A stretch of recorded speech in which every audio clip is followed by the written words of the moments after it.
dakwah terakhir Marissa Haque soal lemak babi di kosmetik, dan kejar profesor hingga akhir hayat.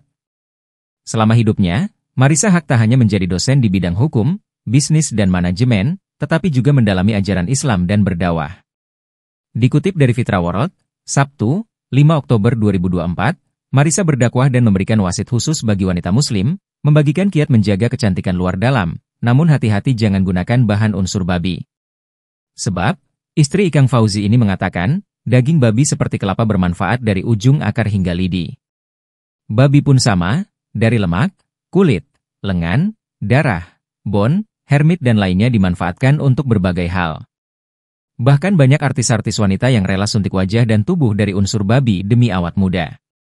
Kenapa babi yang dipakai? Karena DNA babi 99% sama dengan manusia. Ia mengutip Quran Surat Al-Baqarah ayat 172 agar memakan makanan dari rezeki yang baik. Lalu hadis yang diriwayatkan Aisyah dalam Salafus Sahih agar makan makanan halal, sebab yang haram berdampak buruk bagi manusia. Sehingga memakan dan menggunakan unsur dari babi bisa mempengaruhi karakter, sehingga menurut dia percuma beribadah, puasa 40 hari tetapi berdoa, doanya tak dikabulkan. Lah minta kepada Allah tetapi isinya babi semua atau hal-hal haram, memang bisa dikabulkan? Jawab saja sendiri pasti enggak, ujarnya. Lalu, Marissa menjelaskan ada teknologi yang bisa menghilang cacing pita dan penyakit dan daging babi bisa saja bersih, tetapi bukan berarti suci bisa dimakan. Sebab bersih bukan berarti suci, ujarnya.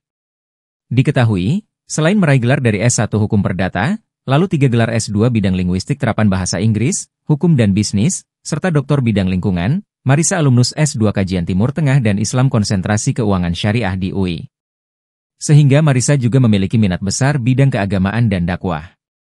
Apalagi dia lolos sebagai Associate Professor tahun 2022.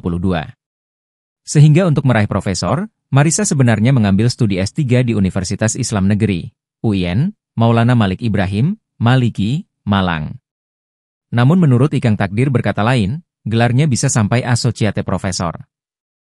Dia wanita hebat, bahkan tetap mengajar dan belajar mengejar gelar profesor hingga akhir hayat, katanya.